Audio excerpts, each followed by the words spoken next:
ओम शांति 1/5/2026। परम शिक्षक श्री भगवान उवाच मिठे बच्चे, तुमे रावण मतरे चाली बाबांकर ग्लानि करिछ, तेणु भारत कौड़ी तुल्य होई जाइछे। एबे तांकु भल भावरे जानी मने पकाओ, तेबे धनवान होई जिव। आजिर प्रश्न, शिड़ी चित्रे केउं आश्चर्यजनक रहस्य समाहित होई रहिछि? शिड़ी चित्रे केउं आश्चर्यजनक रहस्य समाहित होई रहिछि? उत्तर, अधा कल्प हेउछि भक्तिर नृत्य एवं अधा कल्प हेउछि ज्ञानर नृत्य। जेतेबेले भक्तिर नृत्य हेउछि सेतेबेले ज्ञानर नृत्य हेउनाहि एवं जेतेबेले ज्ञानर नृत्य हेउछि सेतेबेले भक्तिर नृत्य हेउनाहि। अधा कल्प रावणर प्रारब्ध भोग हेउछि एवं आउ अधा कल्प तुमे संतान माने ज्ञानर प्रारब्ध भोग करुछ। एही गूढ़ रहस्य शिड़ी चित्रे समाहित होई रहिछि। गीत ओम नमः शिवाय। ओम शांति। बाबा बसी बुझाउछन्ति, भक्ति मार्गरे भक्तिर नृत्य बहुत करिछ, ज्ञानर नृत्य करि नाह। जेतेबेले भक्तिर नृत्य होई थाए सेतेबेले ज्ञानर नृत्य हुए नाही। जेबे ज्ञानर नृत्य हेउछि तेबे भक्तिर नृत्य हेउ नाही। काहेकिना भक्तिर नृत्य पतन अवस्था को नै जाउछि। सत्ययुग त्रेता युगरे भक्ति हुए नाही, द्वापरर भक्ति आरंभ हुए। भक्ति आरंभ हेले ज्ञानर प्रारब्ध पूर्ण होइथाए। एहा परे पुणी पतनर अवस्था होइथाए। किपरि तळकु खसी थांती यही कथा बाबा आसी बुझाउछन्ति। मु कल्प कल्प आसी पिलामानंकु कहुछि जे तुमे पिलामाने मोर बहुत निंदा करी आसीछ। जेबे जेबे भारत रे एही आदि सनातन देवी देवता धर्मर बहुत ग्लानि होइथाए तेबे जाई मु आसे। ग्लानि काहाकु कुहा जाए ताहा मध्य आसी बुझाउछि। बाबा कहुछन्ति, मु कल्प कल्प आसी विकारी नर्कवासी भारत को स्वर्गवासी करुछि। तुमे माने असुर मतरे चाली मोर ग्लानि करिथिबा कारणरु केते कांगाल होई जाइछ। एही भारत रे राम राज्य थिला, एबे रावण राज्य चालिछे, जाहाकु हारिबा एवं जीतिबा दिन एवं राति कुहा जाउछि। एबे विचार कर, मु केउ समय रे आसीबी? जेउ मानंकु राज्य देइथिली सेही माने ही राज्य हराई बसिछन्ते। तुमको सबु प्रकार हिसाब किताब तो बुझाई दिया जाइछि। मु आसी संपत्ति देउछि, पुणी रावण आसी विशेष करी भारत को एवं साधारण भावे सारा दुनिया को श्रापित करुछि। भारतर महिमा विषय रे मध्य काहाकु हेले जଣା नाही। प्रथमे प्रथमे एही भारत ही थिला। केबे थिला, किपरि थिला, किए राज्य करुथिले, केही किछि भी जानि नाहांती, किछि भी बुझु नाहांती। जेउमाने देवता थिले तांकर चेहरा मनुष्यर एवं चरित्र देवता मानंक परि थिला।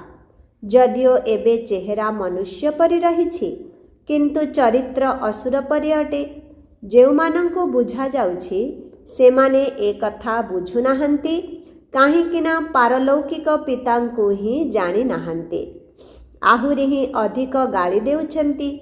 बाबांकर ग्लानि करी करी बिल्कुल कौड़ी तुल्य होई जाइछन्ति। भारतर अधपतन होई जाइछि। बाबा कहुछन्ति, यही भली अवस्थारे आसीगले मु आसी थाए। वर्तमान तुम संतान मानंकु सम्मुखरे बसी बुझाउछि। कल्प पूर्वरु मध्य एहिपरि बुझाई थिले। वर्तमान दैवी संप्रदायर स्थापना हेउछि। एठारे मनुष्यरु देवता हेउछन्ति। मनुष्य माने जानि नाहांती जे बाबा केबे आसुछन्ति। सत्ययुग त्रेता युगरे तुमे बहुत खुशी रे ପ୍ରାରବ୍ଧ ଭୋଗ କରୁଛ। ପୁଣି ଦ୍ୱାପର ଠାରୁ ରାବଣର ଅଭିଶାପ ପାଇ ପାଇ ବିଲକୁଲ ହିଁ ପ୍ରାରବ୍ଧ ସମାପ୍ତ ହୋଇଯାଉଛି। ଯେପରି ଦେବତାମାନେ ପ୍ରାରବ୍ଧ ଭୋଗ କରି କରି ତ୍ରେତାର ଅନ୍ତରେ ସମାପ୍ତ ହୋଇଯାଉଛନ୍ତି, ତାପରେ ପୁଣି ରାବଣର ଆସୁରୀ ପ୍ରାରବ୍ଧ ଆରମ୍ଭ ହେଉଛି। ଭକ୍ତି ମଧ୍ୟ ପ୍ରଥମେ ଅବ୍ୟଭିଚାରୀ ପରେ ବ୍ୟଭିଚାରୀ ହୋଇଥାଏ। ସିଡ଼ିର ଚିତ୍ର ଠିକ୍ ଭାବେ ତିଆରି କରାଯାଇଛି। ପ୍ରତ୍ୟେକ ଜିନିଷ ସତୋ ପ୍ରଧାନ, ସତୋ ରଜୋ ତମୋ ହୋଇଥାଏ। ଖାଦ ମିଶି ଚାଲିଥାଏ। ତୁମ ସନ୍ତାନମାନଙ୍କୁ ତ ବହୁତ ଭଲ ଭାବରେ ବୁଝାଇ ଦିଆଯାଇଛି, କିନ୍ତୁ ଧାରଣା କମ୍ ହେଉଛି। କେତେକ ସନ୍ତାନଙ୍କର ତ ଜ୍ଞାନ ବୁଝାଇବାର ବୁଦ୍ଧି ବିଲକୁଲ ହିଁ ନାହିଁ। କେହି କେହି ଭଲ ଅନୁଭବୀ ଅଟନ୍ତି, ଯାହାଙ୍କର ଧାରଣା ବହୁତ ଭଲ ହୋଇଥାଏ। କ୍ରମ ଅନୁସାରେ ତ ରହିବେ ନା। ବିଦ୍ୟାର୍ଥୀମାନେ ଗୋଟିଏ ପ୍ରକାରର ହୋଇନଥାନ୍ତି। କିଛି ନା କିଛି ନମ୍ବର କମ୍ ବେଶୀ ନିଶ୍ଚିତ ରଖିଥାନ୍ତି। ଏ କଥା କାହାକୁ ବି ବୁଝାଇବା ବହୁତ ସହଜ। ବାବା କହୁଛନ୍ତି, ମୋତେ ମନେ ପକାଅ, ମୁଁ ତୁମର ବେହଦର ପିତା, ସୃଷ୍ଟିର ରଚୟିତା ଅଟେ। ମୋତେ ମନେ ପକାଇଲେ ତୁମକୁ ବେହଦର ସମ୍ପତ୍ତି ମିଳିବ ଏବଂ ବିକାର ରୂପୀ ଖାଦ ବାହାରିଯିବ। କେବଳ ଏହି କଥା ବୁଝାଅ ଯେ ତୁମେ ଭାରତବାସୀମାନେ ସତ୍ୟ ଯୁଗରେ ସତୋ ପ୍ରଧାନ ଥିଲ, ଏବେ କଳି ଯୁଗରେ ତମୋ ପ୍ରଧାନ ହୋଇଯାଇଛ। ଆତ୍ମାରେ ହିଁ ଖାଦ ପଡ଼ିଥାଏ। ପବିତ୍ର ହେବା ବିନା କେହି ବି ସେଠାକୁ ଅର୍ଥାତ୍ ପରମଧାମକୁ ଯାଇପାରିବେ ନାହିଁ। ସତ୍ୟ ଯୁଗ ନୂଆ ଦୁନିଆରେ ତ ସମସ୍ତେ ସତୋ ପ୍ରଧାନ ରହିବେ। ନୂଆ ବସ୍ତ୍ରକୁ ସତୋ ପ୍ରଧାନ କୁହାଯିବ। ପୁଣି ତାହା ପୁରୁଣା ହେଲେ ତମୋ ପ୍ରଧାନ ହୋଇଯାଇଥାଏ। ବର୍ତ୍ତମାନ ସମସ୍ତଙ୍କର ଶରୀର ରୂପକ ବସ୍ତ୍ର ଛିଣ୍ଡିବା ଯୋଗ୍ୟ ହୋଇଗଲାଣି। ସମସ୍ତଙ୍କର ଜରାଜୀର୍ଣ୍ଣ ଅବସ୍ଥା ହୋଇଯାଇଛି। ଯେଉଁମାନେ ବିଶ୍ୱର ମାଲିକ ଥିଲେ, ସେହିମାନେ ହିଁ ବିଲକୁଲ ଗରିବ ହୋଇଯାଇଛନ୍ତି। ପୁଣି ସେହିମାନଙ୍କୁ ହିଁ ସାହୁକାର ହେବାକୁ ପଡ଼ିବ। ଏହି ସବୁ କଥା ମନୁଷ୍ୟମାନେ ଜାଣିନାହାନ୍ତି। ଭାରତ ହିଁ ସ୍ୱର୍ଗ ଥିଲା। ଏଠାରେ ଲକ୍ଷ୍ମୀ ନାରାୟଣଙ୍କର ରାଜ୍ୟ ଥିଲା। ଆଉ ସବୁ ଧର୍ମାବଲମ୍ବୀ ତ ପଛରେ ଆସିଥାନ୍ତି। ବାବା ବସି ତୁମକୁ ପ୍ରକୃତ କଥା ବୁଝାଉଛନ୍ତି। ବାବା ବସି ତୁମକୁ ପ୍ରକୃତ କଥା ବତାଉଛନ୍ତି। ଦେଖ, ଗୀତାର କେତେ ସମ୍ମାନ ରହିଛି। ଗୀତାକୁ ପଢ଼ି ପଢ଼ି ବିଲକୁଲ ହିଁ ତଳକୁ ଖସି ଯାଇଛନ୍ତି। ସେଥିପାଇଁ ଡାକୁଛନ୍ତି, ହେ ପତିତ ପାବନ ଆସ। ଆମେ ଭ୍ରଷ୍ଟାଚାରୀ ହୋଇଯାଇଛୁ। ସଦ୍ଗତି ତ ଏକମାତ୍ର ଭଗବାନ ହିଁ ଦେଇପାରିବେ। ବାକି ଶାସ୍ତ୍ରମାନଙ୍କରେ ତ ସବୁ ଭକ୍ତି ମାର୍ଗର କଥା ହିଁ ରହିଛି। ତୁମର ବୁଦ୍ଧିରେ ରହିଛି ଯେ ଆମେ ବାବାଙ୍କର ଜ୍ଞାନ ଦ୍ୱାରା ଦେବତା ହେଉଛୁ। ଏବେ ସାରା ଦୁନିଆରୁ ବୈରାଗ୍ୟ ଆସୁଛି। ସନ୍ନ୍ୟାସୀମାନେ ମଧ୍ୟ ଭକ୍ତି କରିଥାନ୍ତି, ଗଙ୍ଗା ସ୍ନାନ ଆଦି କରିଥାନ୍ତି। ଭକ୍ତି ମଧ୍ୟ ପ୍ରଥମେ ସତୋ ପ୍ରଧାନ, ପରେ ରଜୋ ତମୋ ହୋଇଥାଏ। ଏହା ମଧ୍ୟ ସେହିପରି ଅଟେ। ଅଧା କଳ୍ପ ଦିନ, ଅଧା କଳ୍ପ ରାତିର ଗାୟନ ରହିଛି। ବ୍ରହ୍ମାଙ୍କର ଦିନ ରାତି, ତେଣୁ ନିଶ୍ଚିତ ବ୍ରାହ୍ମଣମାନଙ୍କର ମଧ୍ୟ ଦିନ ରାତି ହେବ। ତୁମେ ଏବେ ଦିନକୁ ଯାଉଛ। ଭକ୍ତିର ରାତ୍ରି ପୁରା ହେଉଛି। ଭକ୍ତିରେ ତ ବହୁତ ଦୁଃଖ ରହିଛି। ସେଥିପାଇଁ ଏହାକୁ ରାତ୍ରି କୁହାଯାଉଛି। ଭଗବାନଙ୍କ ସହିତ ମିଶିବା ପାଇଁ ଭକ୍ତି ରୂପୀ ଅନ୍ଧକାରରେ ଧକ୍କା ଖାଉଛନ୍ତି। ଭକ୍ତି ମାର୍ଗରେ ସଦ୍ଗତି ଦାତା କେହି ନାହାନ୍ତି। ତୁମମାନଙ୍କ ବ୍ୟତୀତ କେହି ଯଥାର୍ଥ ରୀତିରେ ଭଗବାନଙ୍କୁ ଜାଣିନାହାନ୍ତି। ଆତ୍ମା ମଧ୍ୟ ବିନ୍ଦୁ, ପରମାତ୍ମା ମଧ୍ୟ ବିନ୍ଦୁ, ଏ କଥା କେହି ବି ବୁଝିପାରୁନାହାନ୍ତି।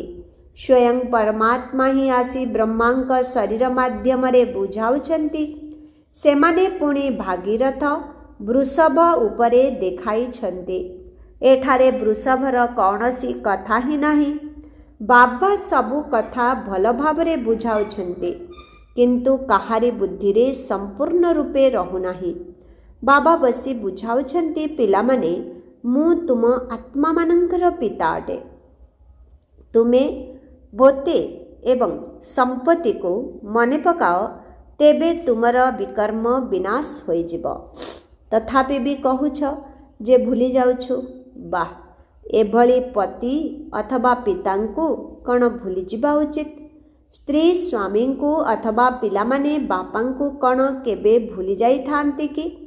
ତେବେ ଏଠାରେ ତୁମେ କାହିଁକି ଭୁଲି ଯାଉଛ?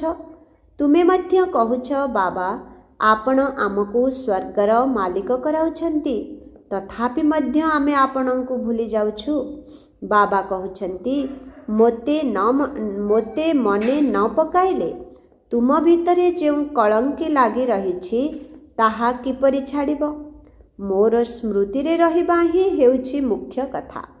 ଆମର ଅନ୍ୟ ଧର୍ମ ସହିତ କୌଣସି ସମ୍ପର୍କ ନାହିଁ। ସ୍କୁଲରେ ତ ଇତିହାସ ଭୂଗୋଳ ବୁଝାଉଛନ୍ତି, କିନ୍ତୁ କେହି କେହି ତ ବିଲକୁଲ ବୁଝି ହିଁ ନଥାନ୍ତି। ଏଠାରେ ବାବା ପାଠ ପଢ଼ାଉଛନ୍ତି, ଏହା କେତେକଙ୍କର ବୁଦ୍ଧିରେ ରହୁନାହିଁ।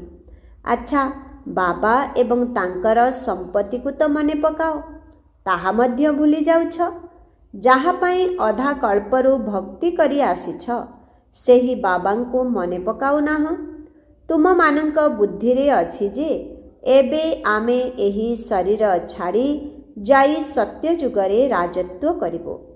ବର୍ତ୍ତମାନ ଏହା ଆମର ଅନ୍ତିମ ଜନ୍ମ ଅଟେ। ସୂକ୍ଷ୍ମ ଲୋକରେ ମଧ୍ୟ ତାଙ୍କର ସେହି ଚେହେରା ଦେଖୁଛ, ବୈକୁଣ୍ଠରେ ମଧ୍ୟ ଦେଖୁଛ। ଜାଣିଛ ଯେ ଏହି ମମ୍ମା ବାବା ହିଁ ଲକ୍ଷ୍ମୀ ନାରାୟଣ ହେଉଛନ୍ତି।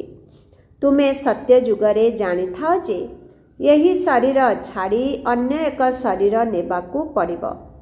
ସେଠାରେ ଏହି ଜ୍ଞାନ ରହିବ ନାହିଁ ଯେ ସତ୍ୟ ଯୁଗ ପରେ ତ୍ରେତା ଯୁଗ ଆସିବ, ଦ୍ୱାପର ଯୁଗ ଆସିବ, ଆମେ ନିମ୍ନଗାମୀ ହେବୁ।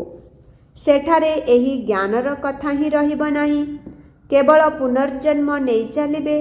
ସେଠାରେ ଆତ୍ମ ଅଭିମାନୀ ରହିଥାନ୍ତି, ପୁଣି ଧୀରେ ଧୀରେ ଆତ୍ମ ଅଭିମାନୀରୁ ଦେହ ଅଭିମାନୀ ହୋଇଯାଆନ୍ତି।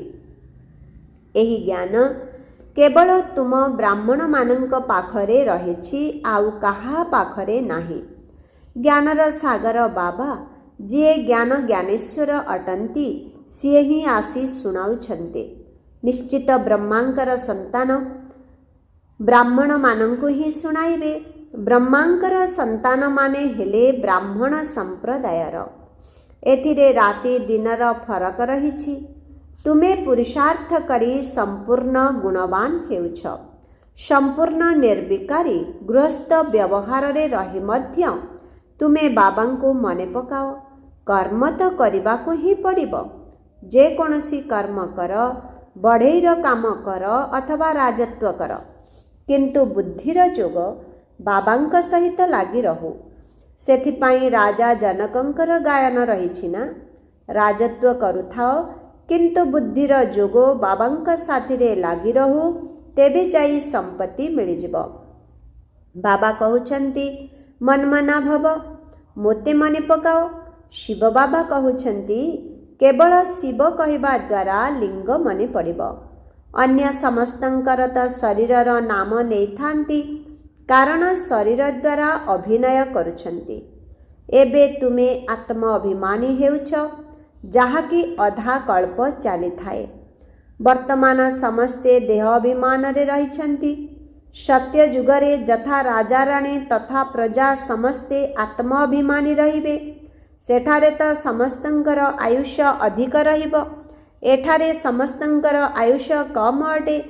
ତେବେ ବାବା ସମ୍ମୁଖରେ ବସି ପିଲାମାନଙ୍କୁ କେତେ ଭଲ ଭାବରେ ବୁଝାଉଛନ୍ତି, ହେ ଆତ୍ମାମାନେ, କାହିଁକି ନା ଜ୍ଞାନ ଆତ୍ମା ନେଉଛି, ଆତ୍ମା ହିଁ ଧାରଣା କରୁଛି। ଶିବ ବାବାଙ୍କର ତ ଶରୀର ନାହିଁ, ଆତ୍ମାରେ ହିଁ ସମସ୍ତ ଜ୍ଞାନ ରହିଛି। ଆତ୍ମା ମଧ୍ୟ ତାରକା ସଦୃଶ, ବାବା ମଧ୍ୟ ତାରକା ଭଳି ଅଟନ୍ତି। ବାବା ତ ପୁନର୍ଜନ୍ମ ନେଉନାହାନ୍ତି, ଆତ୍ମାମାନେ ପୁନର୍ଜନ୍ମ ନେଉଛନ୍ତି। ସେଥିପାଇଁ ବାବା ହୋମୱାର୍କ ଦେଇଥିଲେ କି ପରମାତ୍ମାଙ୍କର ମହିମା ଏବଂ ତାଙ୍କର ପୁତ୍ର ଅର୍ଥାତ୍ ଶ୍ରୀକୃଷ୍ଣଙ୍କର ମହିମା ଲେଖିକରି ଆଣ। ଉଭୟଙ୍କର ମହିମା ଅଲଗା ଅଲଗା। ଶ୍ରୀକୃଷ୍ଣଙ୍କର ମହିମା ଅଲଗା, ସେ ସାକାର ଇଏ ନିରାକାର ଅଟନ୍ତି।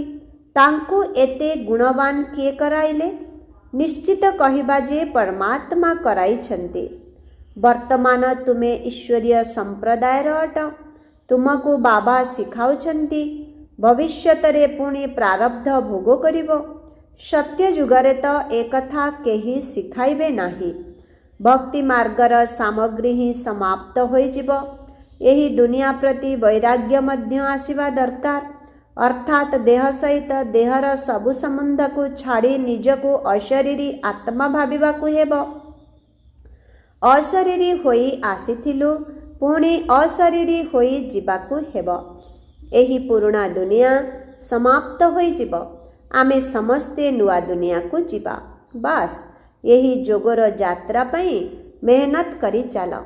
ଏହିଥିରେ ହିଁ ଫେଲ୍ ହୋଇଯାଉଛନ୍ତି। ବାବାଙ୍କୁ ହିଁ ମନେ ପକାଉନାହାନ୍ତି।